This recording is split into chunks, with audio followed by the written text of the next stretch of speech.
Hello everyone, my name's Aaron Christensen. This is Horror 101 with Dr. AC, celebrating classic horror throughout history with new episodes every Friday night. Tonight we'll be discussing two films that helped change the face of horror when they hit screens in late 2005, both from young and hungry writer-directors who wanted to make a splash, or splatter as the case might be. Wolf Creek from Australian Greg McLean and Eli Roth's Hostel.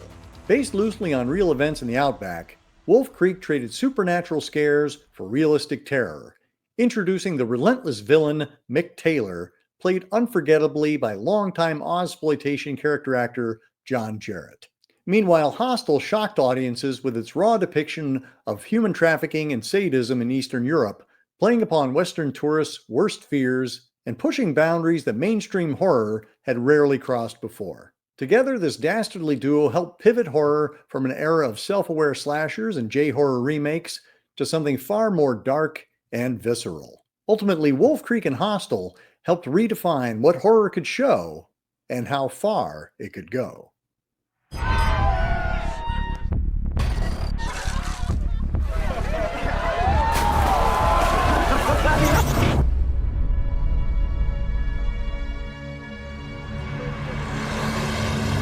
Captain's log. So far, no sign of intelligent life forms.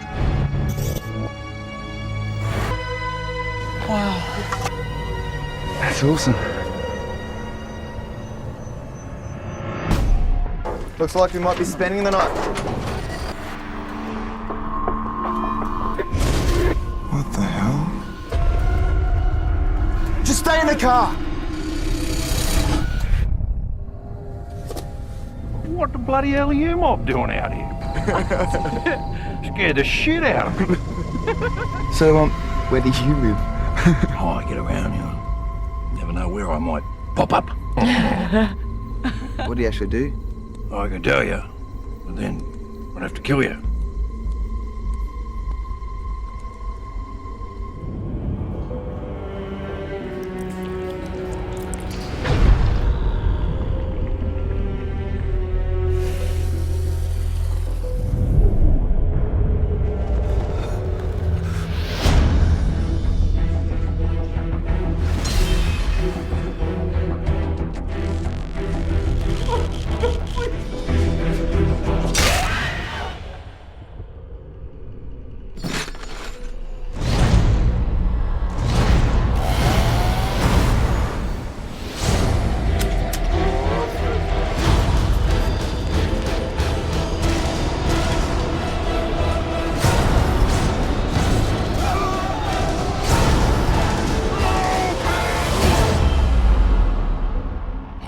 Who's ready to go on vacation?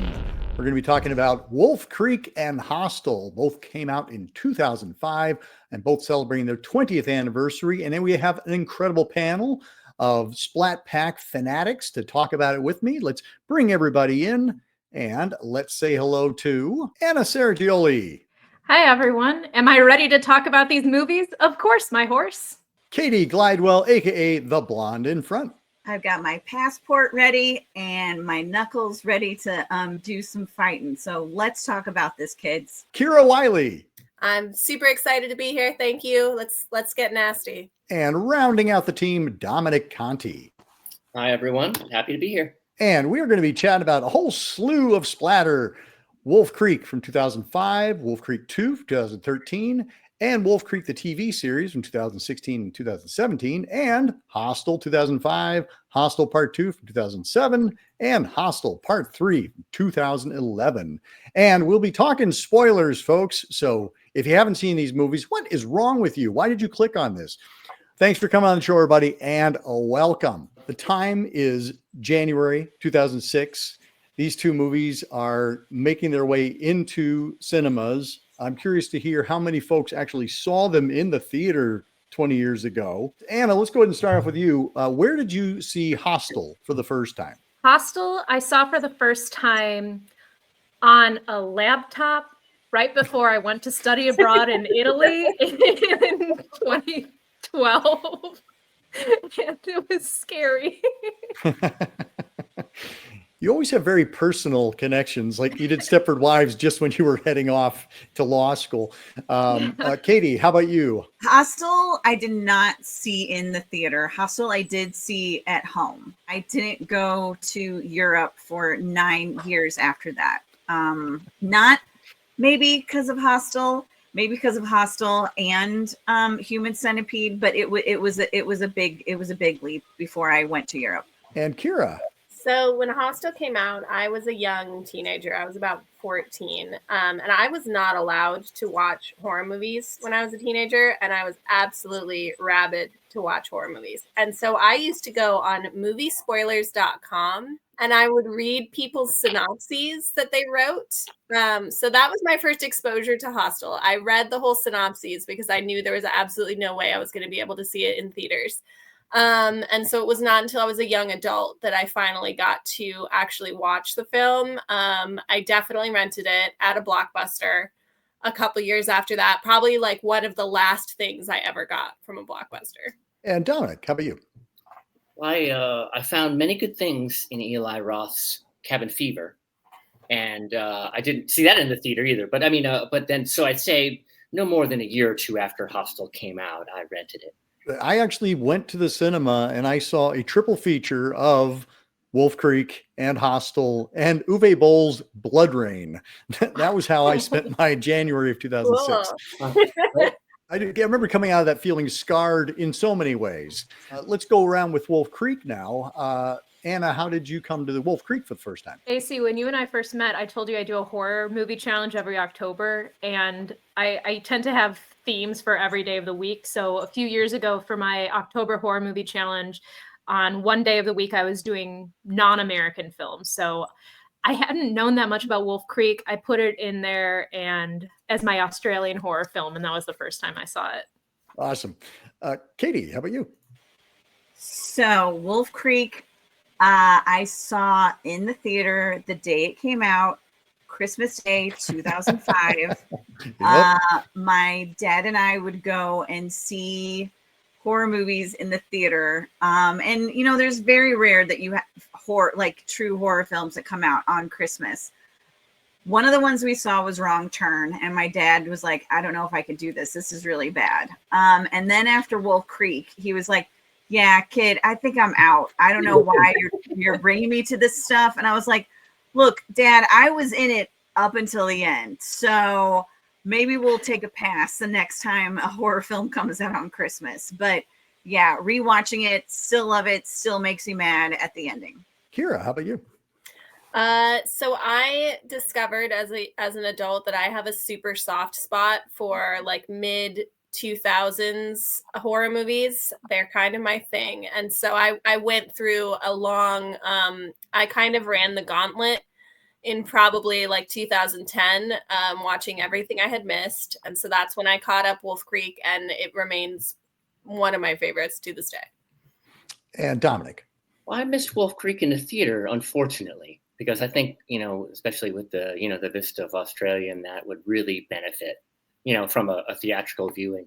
But I don't know where I read this review, but it was really, really, really positive about just the storytelling, and then of course the scenery, and then all the acting as well, and about the story. And then so that just kind of spurred me on to then rent it. So I'm pumped that I did. So let's go ahead and dive in. I think Wolf Creek, because it beat Hostel to the theaters by, as Katie said, by about a week or so. The basic setup is that we have three tourists, Ben, Christy, and Liz. Ben is from Australia, and Christy and Liz are English on vacation, and they're going to Wolf Creek Crater. And because I didn't know anything about this movie, I wasn't sure what I was getting into. And we spent a lot of time getting to know these characters. And it's one of the things I really like about the film. There's a lot of things I like about this film, but I like the fact that we spend a lot of time with these characters and we really don't know where the menace is going to be coming from.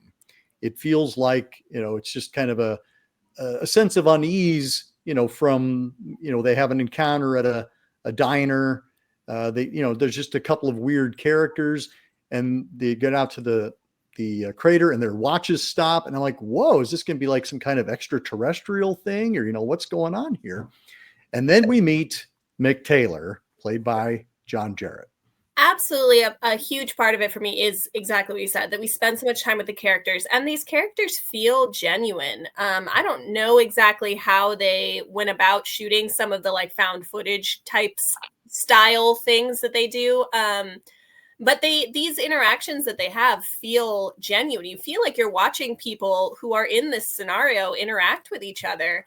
Even though they don't, or at least a few of them don't actually know each other that well, they're kind of getting to know each other throughout the film. And I just think that's such a clever way to let the audience get to know them too. So you really do care about these characters by the time anything kind of untoward is happening. I also think it is a movie that kind of breaks free of a lot of the genre tropes. And so it really does do things that you don't expect. You genuinely, as you're watching this film, there are moments of surprise, which is kind of a rarity in the, you know, quote unquote torture porn genre. Also, I think a lot of torture porn films, you can't necessarily classify them as horror movies. They lack suspense. Oftentimes they kind of, you know, the element of horror is not there. It's mostly disgust. But I think Wolf Creek absolutely is a horror film. I really do think it fits the bill of both. As you both said, it is about the building the characters up. And I know I did a deep dive and, you know, read some stuff on IMDb, and I guess all of that footage of the three characters on the road, they did that for a week to get so that you really get those relationships, and it just felt so natural. And also when you're with people that you seem to know and you seem to like, and they're in situations that are very awkward, like I hated those three guys in the little cantina, whatever it was called. I mean, they were creeps and gross, and you know, I want Ben to like beat him up? Yes. Did I know that if that was going to happen, probably worse things would happen? Also, yes. But then when you find Mick Taylor and think that he's like the savior, and you know, here's a Crocodile Dundee type of guy, it's like la la la and all that stuff. Did you think that what was going to happen was going to happen? No. And it's interesting to see with both the films, the person that you kind of think that the movie is sort of implying is like the quote unquote star of the film, and that you think is going to make it out. In both Wolf Creek and Hostel, that is not the case at all. In fact, they're the one that bites it first, and in a very, very bad way. I have to say, John Jarratt is just, I mean, the man doesn't age. Like and from 2005, he still looks exactly the same. Yeah, Wolf Creek is just one of those films that it's like, just when you think someone's about to get away, they twist the knife, like actually figuratively and you know, and actually, and it's just done so well. I think these two films, even though they're made, you know, on completely different continents, I think they have a genuine conversation going on with each other. There's a lot of similar ideas going on, and I think both director Greg McLean and Eli Roth were trying to do something different, and I like the fact that they are exploring it in different ways. And we will talk about how the films are the same and how they're different. I tend to have a soft spot for a slasher movie that has fatalism as a theme. Like Texas Chainsaw Massacre starts with all the astrology stuff. Even in the original Halloween, Jamie Lee Curtis, when she's in her class, the lesson is about fate. I have a soft spot for movies that do that, and they definitely do this here. Like, why do you think the meteor landed just here? And then there's a full moon. There's a solar eclipse as well in this movie. There's a lot of themes of fate, and with that fate thing, one of the things that I think works with this movie is that things are just going the way they're going, and they seem okay until they're not. Mick shows up, and he seems cartoonish. Like, he's like a cartoon Australian, and he's like, oh, the water is coming right from the skies, and this great well's drugged. So no, it's not. And then you realize, oh no, he's basically Steve Irwin meets Freddy Krueger, where he's just got these zingers, but he's going to get you. The landscape is like desolate in a peaceful way until it's, oh God, it's desolate in a, how am I going to get out of here way. You think you know who the final girl is. Katie, you might have said this too. You think you know who the final girl is going to be. Nope, you're wrong. And so you put your heart into something just to get it ripped out with a head on a stick. It's a mean little movie. And I think that's what resonated with horror fans. Things were turning a corner, like you said, Kira. This time in horror, it was post 9/11, and things got pretty dark. We had, Rob Zombie's House of a Thousand Corpses and Devil's Rejects came out this year as well. It just like everything just got a little meaner. And I think in response to maybe the safeness of the post-Scream slashers and the J-horror remakes and things like that, like it was time for the horror fans to kind of grab it and take it back and take it someplace different. Dominic, I mean, you say you came to it kind of later. How did it resonate for you? Well, first of all, I wanted to say, Anna, thanks for the comment about fatalism. I hadn't thought about the film in that way, but I will now, and now I can sort of like revisit it that way. And I got a really hard agreement with what you led with, AC, about like the way that they set up just that long, almost too luxurious way of these two people really falling in love. And then also even the person who was like not in the love dyad was still in the story too. And such a mix, to the point that I was I was way more unreasonably angry than anyone should be who's seen a few movies and knows what's coming. That then, now this guy turns out to be a killer. And I was like, oh, come on, though. They're all in love and everything. And so it was a serious bummer that went that way. And so that really did stick with me, that they took that time to set it up and then knock all the pins down. And also I like that, if I'm not incorrect, I think in this movie, and not so much in number 2 and then in the series, people essentially behaved as they would in those situations. I didn't see a lot of glaring errors of like, oh, they wouldn't do that.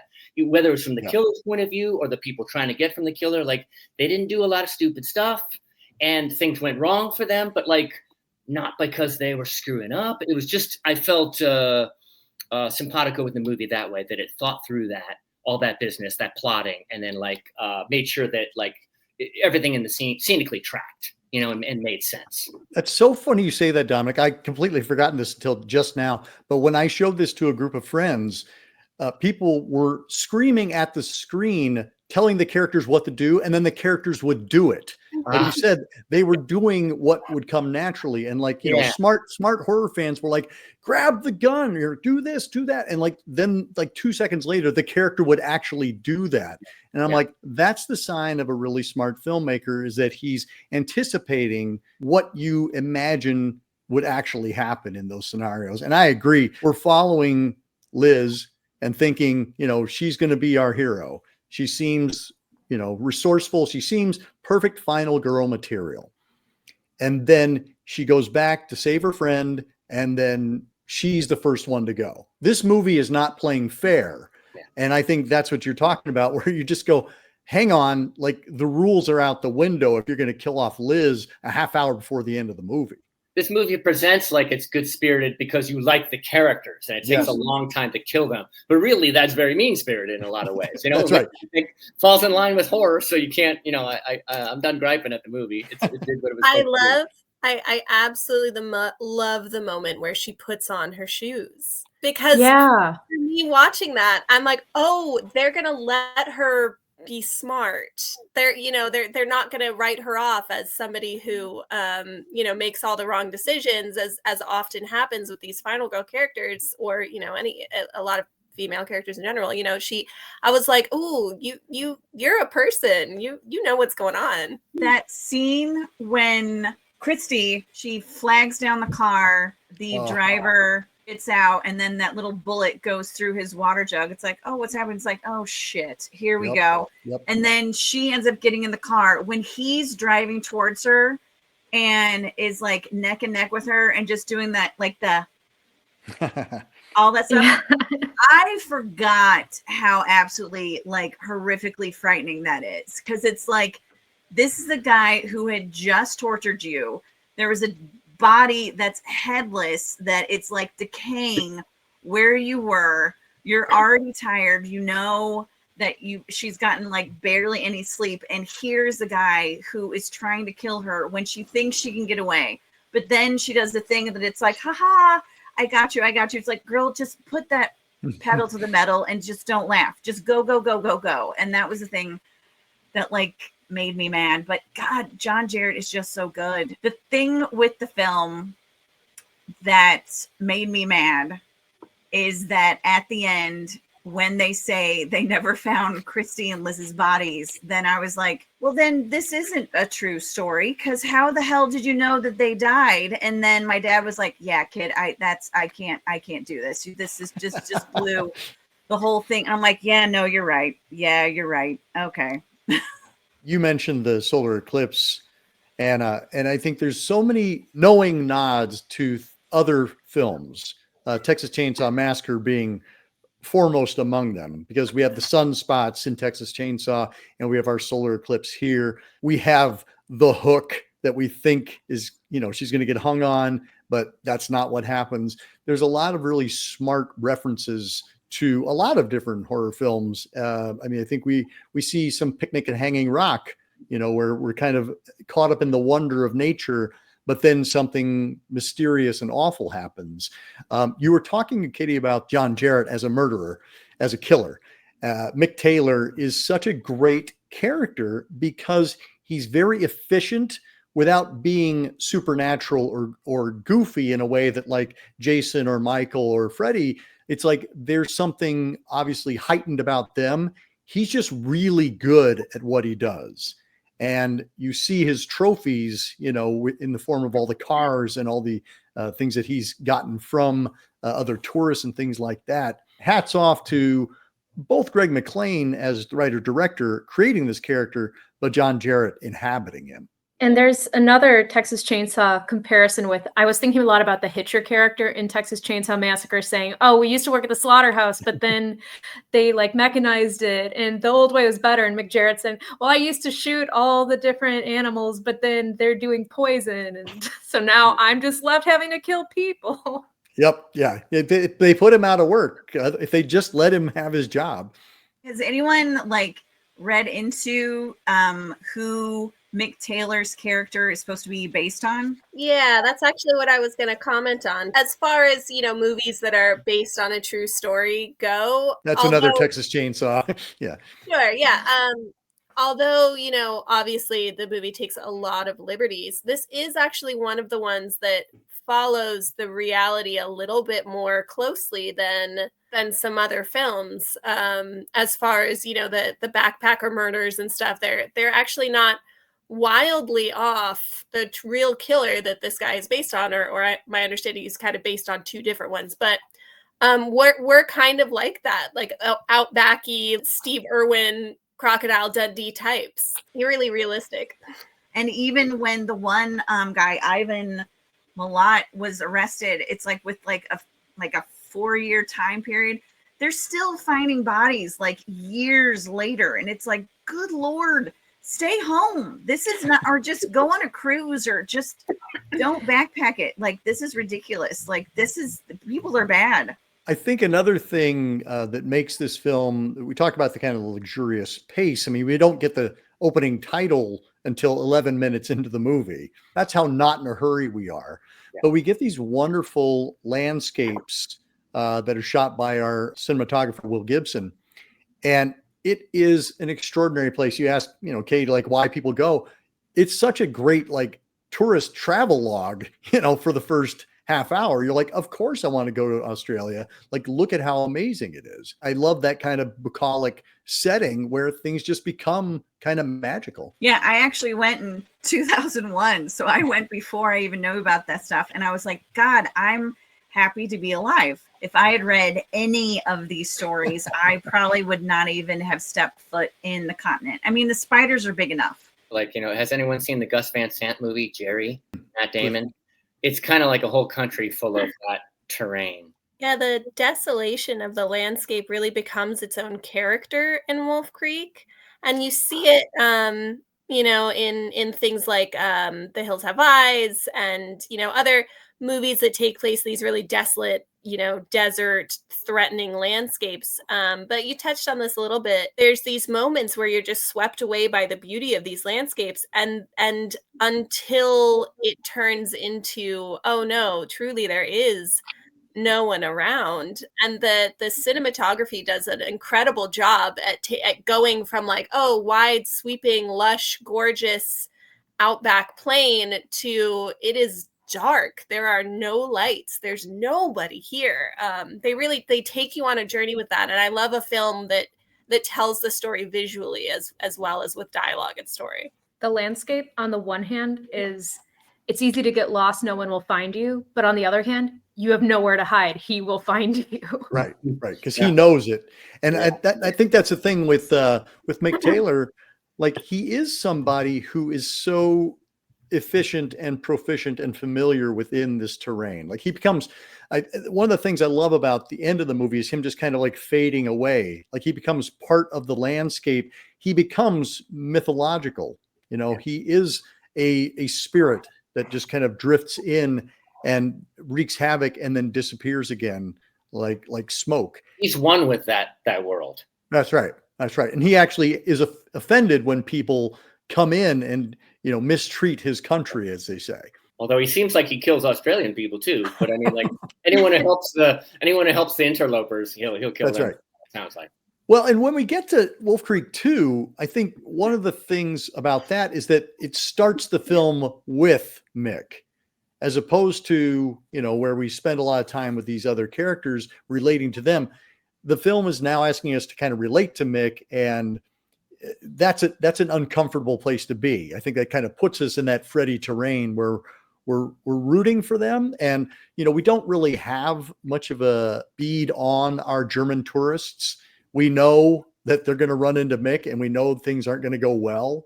And so I think that's a very interesting juxtaposition of the first film. And I think that's something that Hostel does as well. Hostel kind of flips its original premise on its head as well.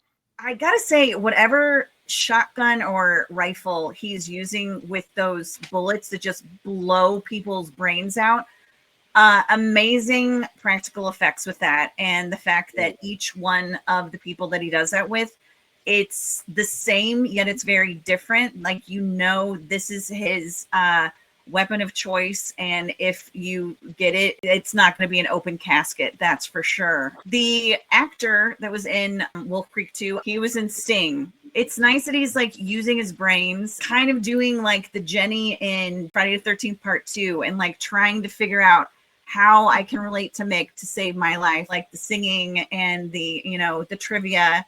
The first one was Texas Chainsaw. This was Texas Chainsaw Massacre 2. We had our one character we're following who has the encounter with the killer and kind of outsmarts, and it ends up with this big underground castle of body terror. Very Texas Chainsaw Massacre 2.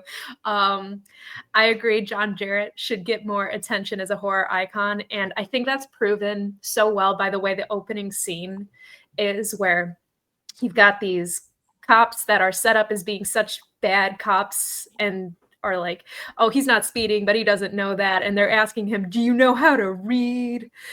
And you're kind of rooting for John Jarratt to get these guys. You're like, okay, John, actually, we're rooting for you this time. And I knew he was a horror icon when he shot the cop, and I started laughing hysterically when his head blew up. Only a real horror icon can get away with that, and show me a good kill. Proved in the opening scene. Yes, exactly. Yeah, that's true. It did show things from his point of view, which is a nice flip. I guess you got to try and come up with new some tactics when you do the sequel. I did like the introduction of his lair. Yes. Other than that, I like the same positives that I made me fall so deeply for Wolf Creek, the original. It couldn't be there and weren't there in Wolf Creek 2. So yeah, I guess I just enjoyed those two main things. There is a little bit more humor going on in Wolf Creek 2.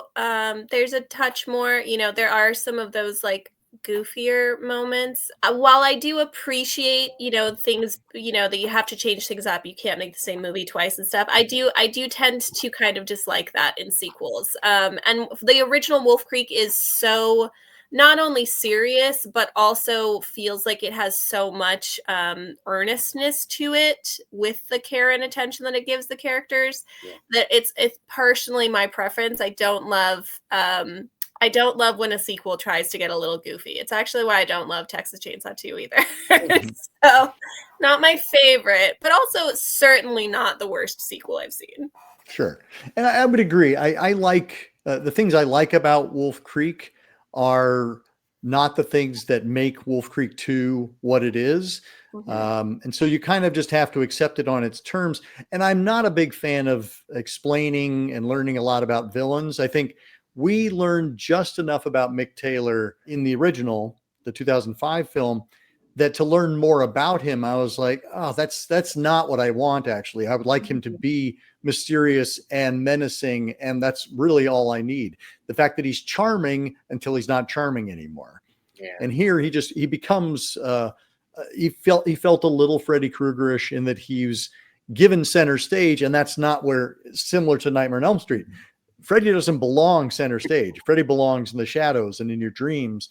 And then to have Mick Taylor front and center, I was kind of like, okay, well, yes, I want to see more John Jarratt, but you gave me the right amount of John Jarratt last time. When I heard there was going to be a TV show, first off, I was like, how the heck are you going to do that? But I didn't want to be like a kill of the week, and that's kind of what I imagined a Wolf Creek TV show would end up being.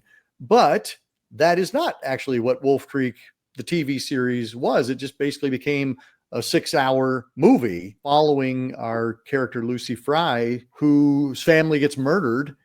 And then she is spending time hunting Mick, and Mick is spending time hunting her. And then there's the cop who's hunting both of them. This is actually working for me in a way that I would have never imagined it would. I like the series, at least the first season, so much more than the sequel. I was really surprised. Anybody else have that response? I thought there were many good things about that, in particular that first season. I really got to like and got to know the lead woman in it. Here's an example of something, goes against what I was saying about the first Wolf Creek movie, is I think at the end, he's legit impaled. Mm-hmm. And then she comes back and he's gone and there's no trace of blood or whatever. And I was just like, ooh, and also, I'd love to hear what everybody else in the crew thinks, but we got a pretty kick-ass final girl / woman here. And then she walks off into the distance. Okay, pretty cool. But I didn't like not seeing her ever again. And that it was a little dusty, a little opaque, that ending there. And I was really kind of hoping that maybe at the end of season 2, she comes back and pop, does something to Mick or dies an honorable death, trying to help some of the people in the second season. We just never see her again. And I was like, oh, come on, they built her up very nicely. I love that final girl action. So I'm a sucker for any kind of story of female revenge. So I was always going to like the Wolf Creek TV show. And basically I felt like we talked about Liz being somebody who we all enjoyed as a character, a good, resourceful final girl character. And I felt like the first season of the Wolf Creek TV show was like, what if we got a Liz type character who survives and seeks revenge? Yeah. Sign me up. And I did really enjoy, especially the first season of the Wolf Creek show. I liked following her. She was so resourceful. And I was just like, to quote Drag Race, get her, Jade.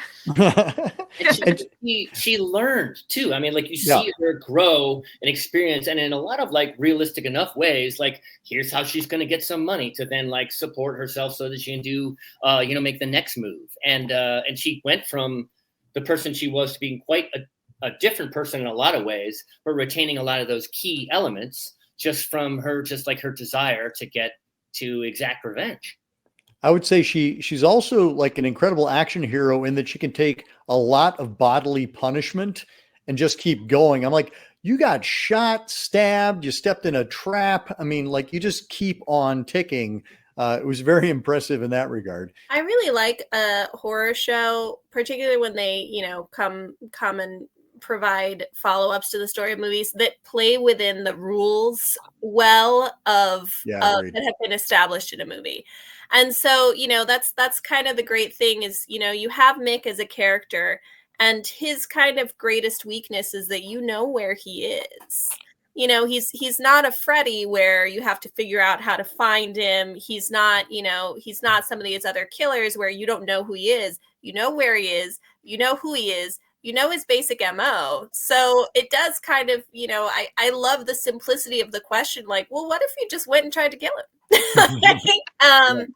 I do. As a premise, I really like that. The very first episode when he kills not only the parents and tries to kill her, but then also her little brother. It's like, wow, okay, you know, whether it's on the big screen or the small screen, I mean, Mick Taylor doesn't let up, and he never will. I'm looking forward to Wolf Creek Legacy, which actually is supposed to be filming right now and come out in 2026. And John Jarratt is still Mick Taylor, so 20 something years later, we'll see, you know, what new tricks he has and one-liners he's gonna just kill us with. I will say one thing I also liked about the TV show is that kind of put Mick back in the dark villain territory. He wasn't charming. He wasn't somebody that we were supposed to be rooting for and or relating to. And even though he's headlining the show, he's in far less of it. Like, he very much is somebody who shows up at strategic times to, you know, still be a menace, but he's not front and center. And I thought that was a really great move on their part. Let's go ahead and shift gears and head over to Slovakia. Hostel came out in 2005 as well. It made quite the sensation when it hit the Toronto International Film Festival, and then came out in early January 2006. This is a movie that I think, unlike our likable characters in Wolf Creek, like, you immediately are thrown in with these three douchebags. You're all just a bunch of jerks. Like, I don't want to hang out with you. And so I think you kind of get into that slasher mindset of, you're like, I cannot wait for bad things to happen to these people. But that's my feeling. What are people's thoughts about Hostel? Yes, I never want to meet any of these guys in real life. I'll say that to start. Although I do like the phrase, "of course my horse," which is what I led with my intro. Other than that, I don't want to know these guys. This whole thing is them just, it's flesh or fantasy. Them just trying to, like, get their rocks off, find some hot women who are going to do whatever they want, and just, they're looking for just bodies to have fun with. Little do they know, someone else is looking for these guys to be the bodies for them to have fun with. And then, you know, the juxtaposition of the red light district rooms and then to the murder factory rooms. I think it was necessary for these guys to be so dislikable and hedonistic at first, because then that's when the reveal comes of, like, oh, well, you understand about hedonism, then surely you're going to understand what's about to happen to you. The thing that's funny and that I really enjoy about this movie, first of all, I don't know that Hostel is a horror movie. Kind of along the same lines of what I said about Wolf Creek being definitely a horror movie. I don't know that Hostel is. I think there's nothing better we could call it, because certainly there's horrifying things happening on screen. It's a disgusting movie. And that serves its purpose. You know, I like torture porn films, and I don't go into them wanting to see the same thing that I want when I watch a movie that's more story-based. It's kind of like there's a satisfying nature to it. I don't want to give Eli Roth credit for doing this because it's so unexpected given his history, but he does interesting things with gender in this movie. And I do feel like he did it on purpose. Like, he gets places with the gender and the power dynamics and the taking and giving of power between these women who are manipulating these men and these men who think they're manipulating these women. Like, he's definitely got a point in a way that I think a lot of his films don't. So I really enjoyed that about Hostel. In terms of also the gender question, I think one of the things that is great about the Hostel movies is that they're extremely sexual, but the sex is almost removed from the violence. The violence in this movie and in the first Hostel is deeply unsexy. And there's something really refreshing about that, like watching something disgusting happen and there's no element of titillation. That is, you are not supposed to be titillated watching this horrifying torture. It is supposed to be disgusting. I personally find that weirdly enjoyable. The sex is the cheese in the trap. Yeah, very much so. I remember when the movie started that when I saw Derek Richardson, who plays Josh, I was like, oh, one of the guys from Dumb and Dumber is in this. It's like, well, this can't be that bad. And then it's like, okay, so yeah, I was wrong. One, the cutting of Achilles. I don't know about you guys, but ever since Pet Cemetery, that's just something that it's like, That's a harsh one. That's a harsh spot. it's just, oh no, because you can't move and every move is going to be, it's like, and when that happens to him and he's given that, it's like, fine, walk away, walk out. It's like, why did you tease him like that? You damn bastard. Why did you do that? It's like, and then he still gets killed. It's like, he's trying. It's also like watching it now. It's just so problematic with the young males, like who are so like the homophobia that they have. It's just so rampant in a way. It's like, oh my God, I don't want my nephews to ever watch this. And also Paxton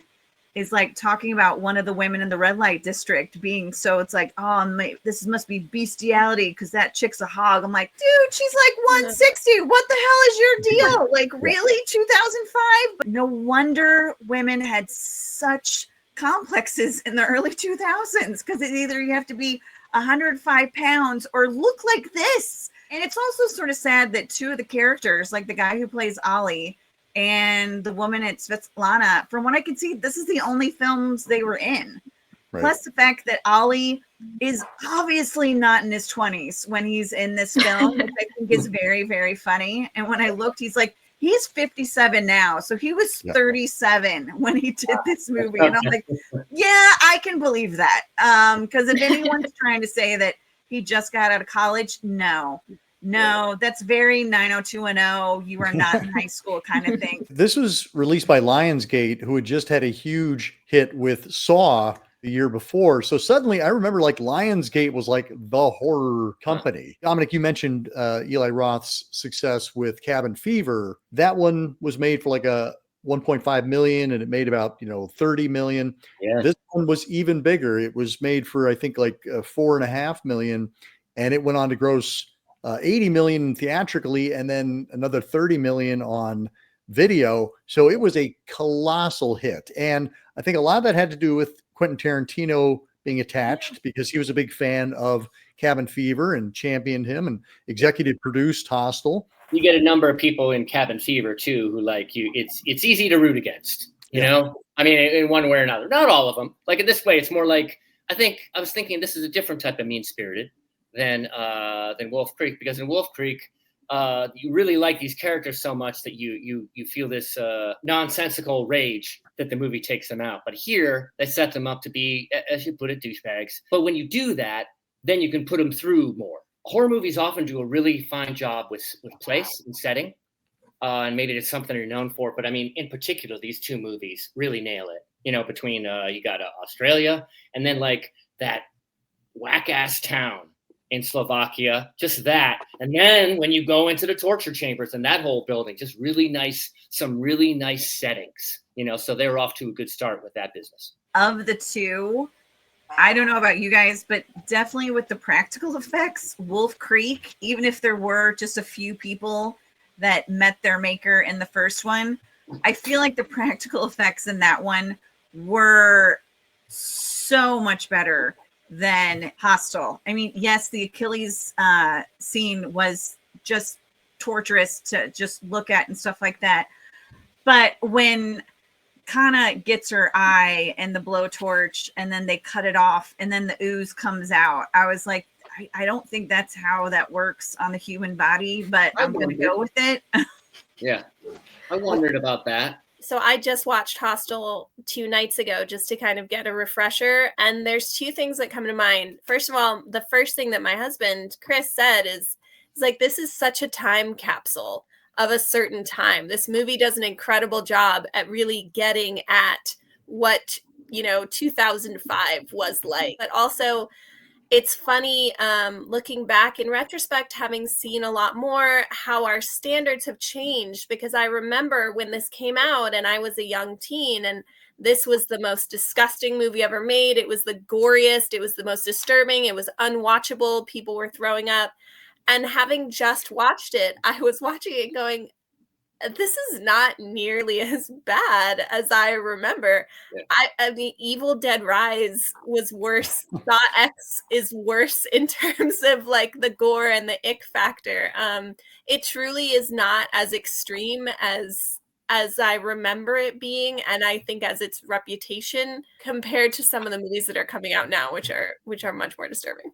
Yeah, I think you're right, Felt though. I think exactly the same. I feel like this kind of kicked open the door, and this was the film that David Edelstein, the journalist, coined the term torture porn about, and it became it kind of got retroactively applied to Saw, and it just kind of came to epitomize this era where they were putting these practical effects front and center, and they became kind of the raison d'etre of the film itself. What you were saying about the gore pieces, there's a playfulness to it. It's juvenile in the same way that these characters are juvenile. Like, it really is going, let's gross out the audience. And I think the audience is in on that joke. I mean, there's that whole lead up to the eyeball where you're like, oh no, he's not gonna. And the character's like going, I don't know how to. And I think, that's part of the fun, is us kind of going, how far will you go? What are you willing to do? We hear the slice of the Achilles tendon. Are we actually going to get to see it? And then the answer is yes, of course we're going to get to see it. And you've got Greg Nicotero and Howard Berger, of KNB, who are delivering these really great effects for the time. That's one of the things I find that's very different tonally between this film and Wolf Creek, is that what you were talking about, Dominic, like, there's a mean-spiritedness in that we have grown to like these people, whereas the kind of mean-spiritedness we're seeing in display here in Hostel is like, let's just poke and see what we can get out of you. What kind of awful reaction can I get here? They're in the terrarium in Hostel. I was agreeing, where I remembered this being so much gorier than it was, and also, like, at the time I saw this, I hadn't seen like Martyrs or Terrifier, but I remembered it being so much gorier. But so that was a big thing when I rewatched this recently, is I was like, oh, that's not as bad as I remember. They actually use more sound effects to create gore than actual visuals. The other thing that I got so excited about is when I first saw this movie, I had not seen The Wicker Man yet. Oh. And so I didn't appreciate a specific moment, which is when the guys go back to the hotel with the girls. The song that's playing is a cover of Willow's song from The Wicker Man. And I just started getting so excited when I realized that. And I found out there's one other, when they're at the club, a song called Some Kind of Freak is playing. And the song features a hook that is Everyone's Some Kind of Freak, which is something Marlene Clark says in Ganja and Hess. So there's like two horror movie things, but the Willows song cover, I got so excited about. I'm like, you're going to have a bad time if that song is playing when you're hooking up.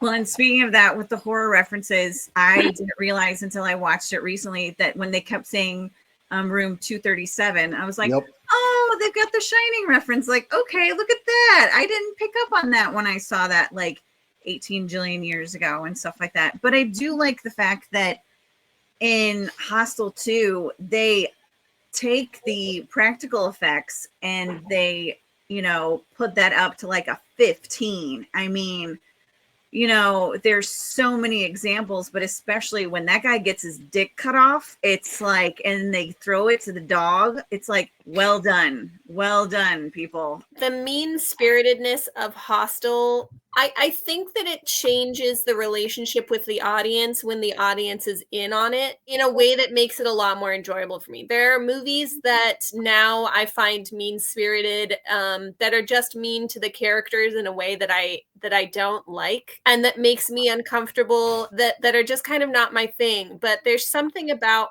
Hostel and the little moments that they throw in.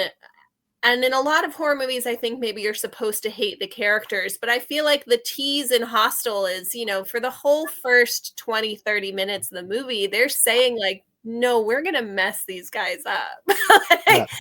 You get these little promises of like, don't worry. I know that these are the three.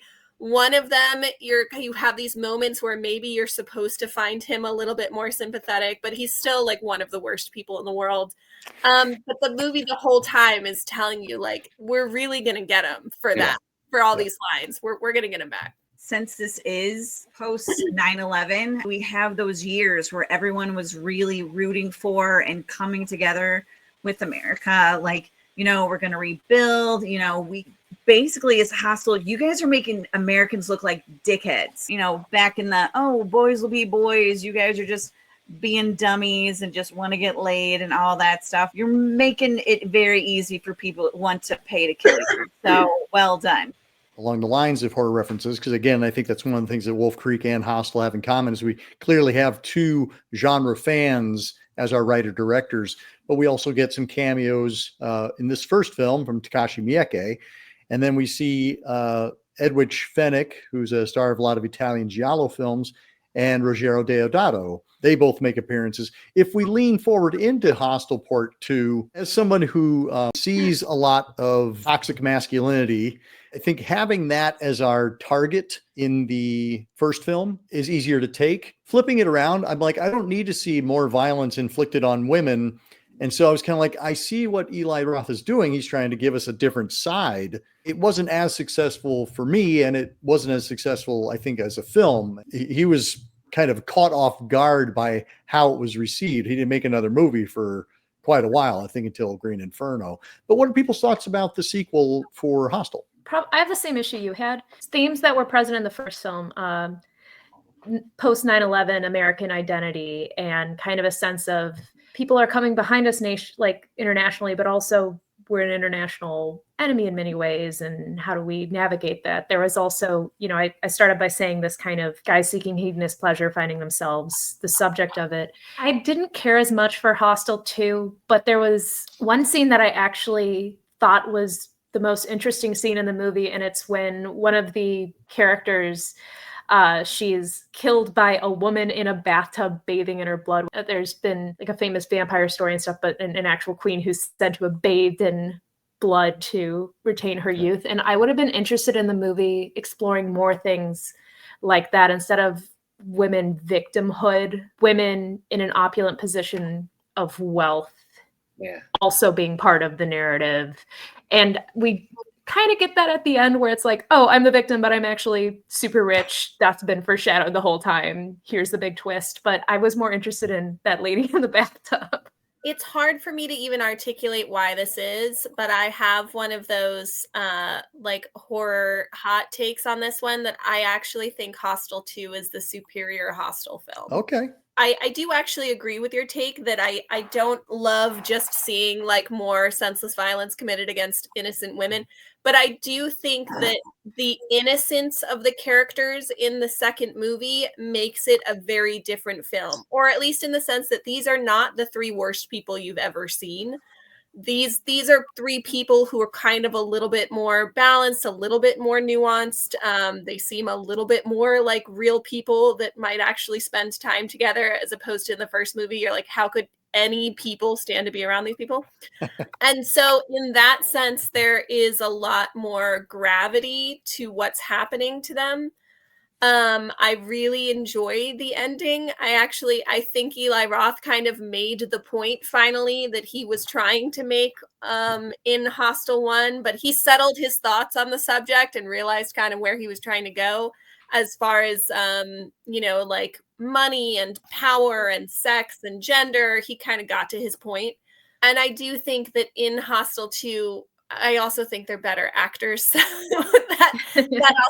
that helps a little bit. And Hostel 2 is one of the few films, kind of to your point about Wolf Creek 2, Aaron, where you were saying that, you don't want to see, I don't want to see more about the villain. I agree with that almost all the time. Seeing more of the villain takes something away. What you can imagine is always going to be worse than the reality. But Hostel, I actually do want to know more about the organization. I actually do want to get into that. And so I do appreciate that we get a little bit more in Hostel 2. Not as much as Hostel 3, but a little bit more. Something that really stuck with me in the first one was getting the one torturer who was deciding how he was going about it, oh no, and he ends up saying, oh no, we're going old school, and he gets the gun. So basically we're getting a real behind the curtain look at how someone in a moment by moment way goes about evil. And it certainly wasn't something that could quite that I could understand, but it's resonated with me. And I felt really the main moment for me in Hostel Part 2 had to do with the two torturers who sign up, and maybe it was obvious to other people, but the one who clearly seemed dead set on being this murderer torturer bails, and then the other guy, even when he has a moment, you see the moment when he could turn and be good, chooses evil. And it stuck with me. It's been something I've never been able to figure out, and continue to think about. And I think it goes back to the nature of cruelty, and how, particularly after, not to get too political, but after our last election, I'm at the end of where I can be too surprised. There's some sort of connection there, like the active choosing of evil, and then the deciding about how you go about evil in the first one. And that stuff is stuck with me, and there's a lot to that. What you just talked about, I'm glad you actually mentioned it, because I think there is some politics here, and it is about the nature of power. Those who feel like they have been oppressed or have been unable to fulfill themselves, this is an opportunity for them to exert that power over somebody else. And that's where they're getting their reward. That's where they're getting their emotional payoff. I think for me, I feel kind of contrary to what you were saying, Kira. For me, it's far spookier to have that in the shadows. I felt like Roger Bart and Richard Burgi, fine actors that they are, it feels a little cartoony. It's presented that way, in that Burgi is like so like hardcore, gotta kill, and Roger Bart is so kind of like conflicted about it. I know where this is going because it's being kind of telegraphed in that way. If it's just somebody who, like in the first one, you have that little kind of nebbishy German guy who he just seems like he's so unsure of himself. How am I going to do this? What would it be like? There's something about that I found really kind of compelling. It's like, if nobody's watching, if there's no windows on the walls, what would I do if I were alone in that situation? Like, where is that darkness within me? Would I feel gratified somehow if there was no punishment? And also the fact that when Paxton speaks to him in German, suddenly he can't, for a moment, he can't dehumanize him in his brain. He can't look at him as an experiment. And the darkness of the moment when you think for a second, oh, maybe he's changed his mind, then he comes back with the ball gag, is very dark. Yes, that's a singular moment as well. Mm-hmm. Katie, what are your thoughts about the sequel?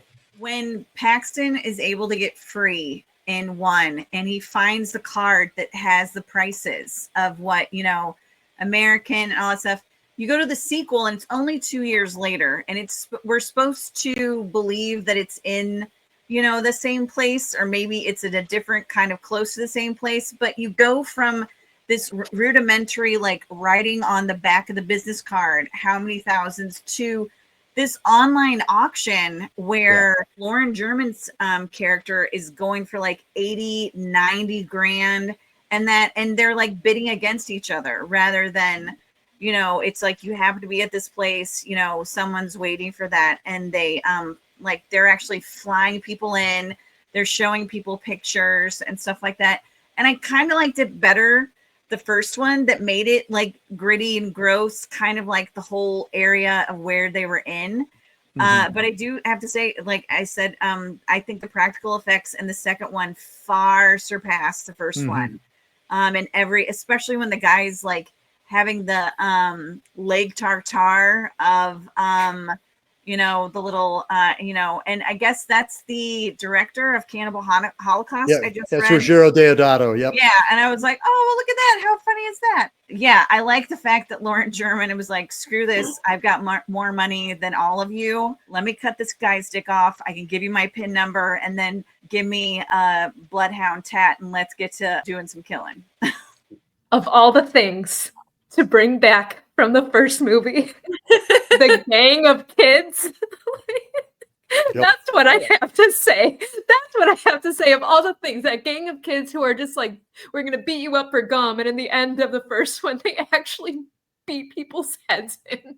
Yeah. Those kids come back in the second one. And when they get shot in the head, it just, I'm not even going anywhere with this. I just need to comment. That was the choice to bring this back. Yeah, I do want to mention, I like the music of both of these films, and the cinematography is also pretty extraordinary in the first Hostel and the second Hostel. with Czech Republic kind of standing in for Slovakia. But that's Milan Chadima. Their work has been pretty extraordinary. They've worked with Eli Roth a number of times. But if you look at our cinematographer's resume, he's worked on some pretty incredible films. And then let's move forward into Hostel Part 3, where we move out of Slovakia and we come back home to Vegas. Scott Spiegel is directing this time around. He's kind of one of Sam Raimi's pals from back in Michigan, which is where this movie was filmed. Michigan standing in for Vegas, which how many times has that happened? That's so funny. What are people's thoughts on Hostel Part 3? I can't honestly say that this is a good film, but I can say there were lots of things about it that I enjoyed and appreciated. Story-wise, we have this kind of, because, it does take place in Vegas, which I just spoiled one of my future trivia questions. Story-wise, you have this kind of like massive organizational feat that they've accomplished now, where they have people betting, participating, gambling, betting on what's going to happen with the torture, and we have people watching, which in on the one hand is again kind of goofy and silly, and if you try and like think too much on whether that makes any sense, it definitely doesn't. But I do think it is kind of the natural evolution. It goes in a direction that feels kind of natural and interesting to me, which is like people would pay to watch this stuff, which kind of calls back to moments in Hostel 1 when they're in the red light district and they're in the brothel. And, you have, she says, you watch, you pay. But so I do think that kind of, even though there is like a goofiness to it, and definitely it loses a lot of the kind of gritty realism of the first movie, it goes in directions, these kind of like the Purge like directions, where you go, oh no, Pete, that would happen, or that could happen, or that is interesting to think about, people participating in that way. So in that sense, I appreciate Hostel 3, and I would watch it again. I mean, I think there's a cartoony quality to it. That's why I mentioned Scott Spiegel kind of coming from that Sam Raimi school, because if you've seen his other film, Intruder, like there's the camera work, the whole style of this film is completely different than the first two Hostels. Like this one has a lot of like really self-aware camera work, and that's really evident in his film Intruder. But I think there's just a very playful, goofy quality to this movie, which again kind of harkens back to Raimi. We are once again populated by people who are just horrible, horrible human beings that we don't mind seeing bad things happen to them. I honestly was thinking, since I didn't have time to watch it for the podcast episode, I don't think I'll ever watch it, but a Michigan movie that's supposed to be Vegas, you might have brought me back. I might take an edible and watch that. I will happily loan you my copy. Dominic. I got to thinking about, I imagine all you horror fans have seen Red Rooms. I rented that this year, and I was just knocked back a few paces by that. I think that's sort of like the Hostel series is the grindcore, and sort of purposely leaning towards B, and then just Red Rooms being like much closer to high art, and that's more or less what this Hostel 3 is kind of spinning out to sound like as well. I too was unaware this film existed until you guys discussed it, and I actually looked up and it's like it just doesn't come up. It's interesting to hear what the film is about, because I feel like this was at like 2011, I think is when it came out, is like the height of like reality television on everything, like VH1, MTV, Bravo, all CBS, NBC, everything is doing reality television. So it makes sense that you take a franchise that is based on, people wanting to kill people. It's like, well, how can we turn that up and like make even more money? Oh, I know. Have someone pay to kill this person, but then have other people pay to watch this and then bet on what's going to happen. I'm like, bingo. I do like the cast. I mean, a number of members of the cast I'm intrigued about. It's Michael Weiss, or Weiss. I'm not sure how it's pronounced, but it's Weiss. But he has a wonderful resume in that he seems to specialize in late sequels. He did Jarhead 3, Scorpion King 4, Butterfly Effect 2, Eraser Reborn, I'll Always Know What You Did Last Summer, Octopus 2. Like that seems The to be only like, one I know about is I'll always know what you did about last summer. like that seems to be his niche. It's like, well, we need somebody to come up with a sequel, and everybody else has passed on it. Michael will do it. The basic premise is that we've got a bachelor party that goes to Vegas. That party gets lured into the hostile situation. We haven't even talked about I love the dual meaning of hostile and hostile. I think there's something really kind of cool about that. It's smart, clever, but not that clever, which is, I think, how I feel about Hostel in general.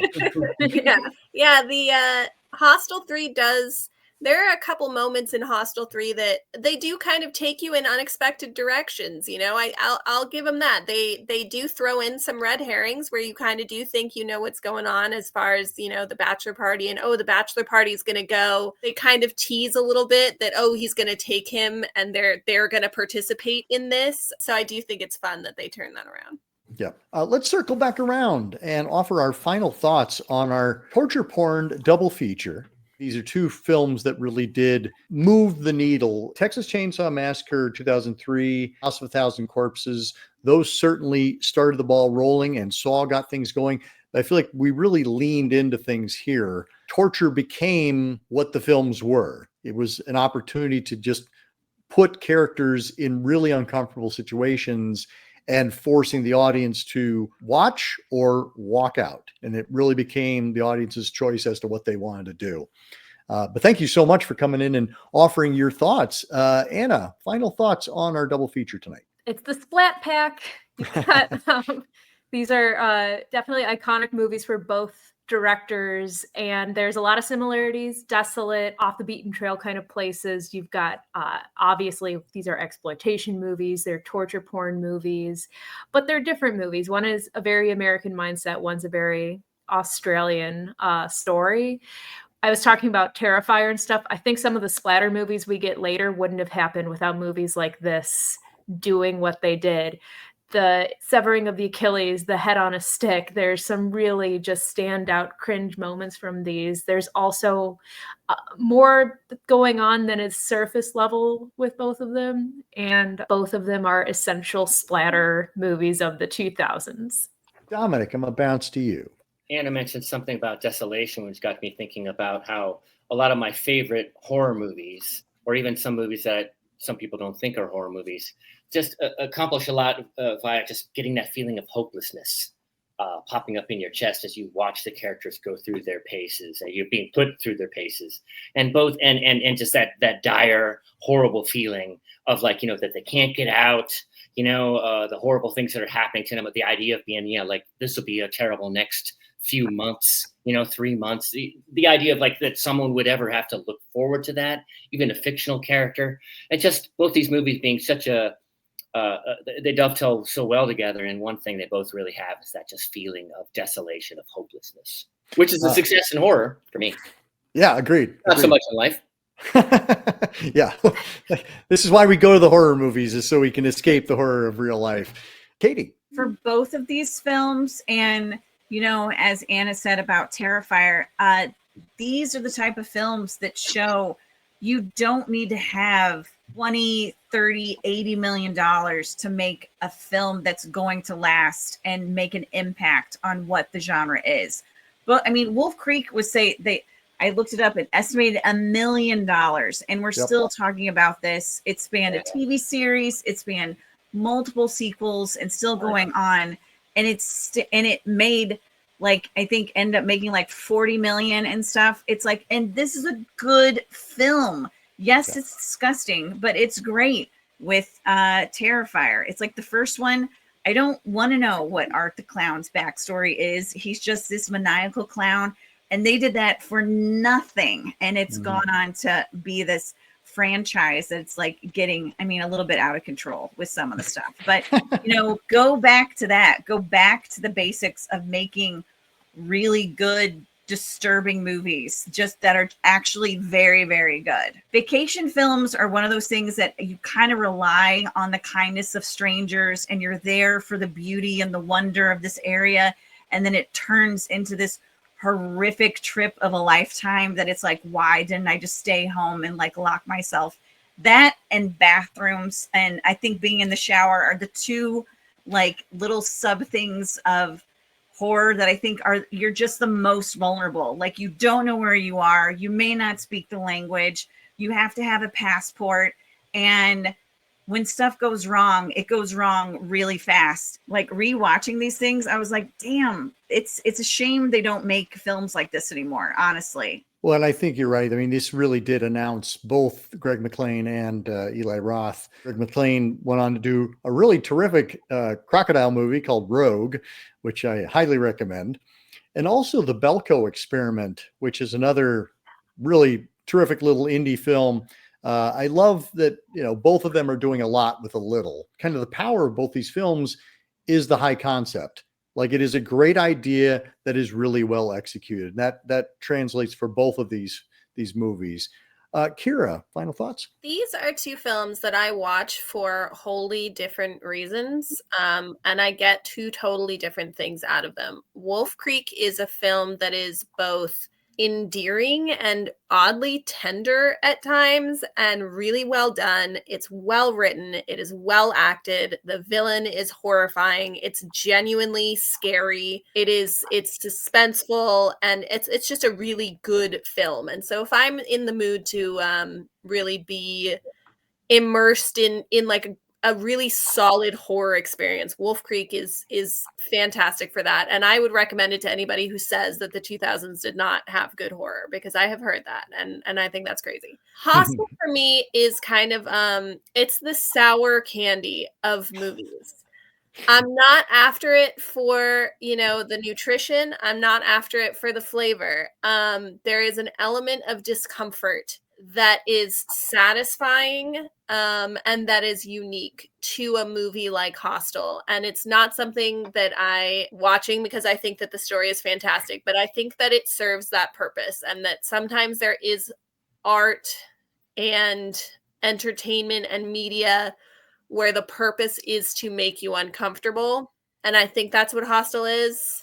And it does that very successfully. I think you really encapsulated it there, Kira. I think of Hostel as a really fun horror movie, and I think of Wolf Creek as a really great horror film. Yes. Like, I just feel like they are two different experiences, but they both manage to accomplish exactly what they set out to do. Yes. Cool. Well, thank you all so much. Looking forward to having you all on again very soon. And until next time, keep searching, keep exploring, and keep sharing the scare.